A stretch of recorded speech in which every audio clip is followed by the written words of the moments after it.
les choses se sont accélérées au cours des dernières 48 heures dans cette affaire dite de l'avion présidentiel, dont certains prévenus étaient en détention depuis plus de 3 ans. Après les plaidoiries des avocats de la défense ce lundi, l'audience a repris mardi matin. Le verdict tant attendu est finalement tombé peu avant 18 heures. L'ancien directeur de cabinet de la présidence de la République, Mahamadou Camara, et le général Moustapha Drabo ont été acquittés par la Cour. Ces 2 prévenus avaient déjà bénéficié d'une liberté provisoire durant la phase d'instruction. La décision a été plus sévère pour Madame Bouharé Fili Sissoko et le colonel Nouhoum Dibitao. L'ancienne ministre de l'économie et des finances a été condamnée à 10 ans de réclusion criminelle. Quant au colonel Dibitao, il écope de 7 ans de prison ferme, assortie d'une amende de 300 000 FECFA. Quant à Fili, elle écope d'une amende de 500 000 FECFA. Les prévenus Sidi Mohamed Kanyassi, homme d'affaires, Moustapha Ben Barka, ancien secrétaire général de la présidence malienne,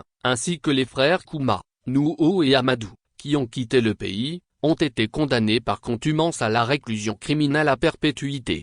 Les charges retenues contre les accusés étaient nombreuses: corruption, trafic d'influence, favoritisme, atteinte aux biens publics, ou encore faux et usage de faux. L'affaire fait suite à un rapport du Bureau du vérificateur général publié en 2014, qui avait révélé un détournement présumé de plusieurs milliards de francs CFA dans le cadre de l'achat de l'avion présidentiel et d'équipements militaires.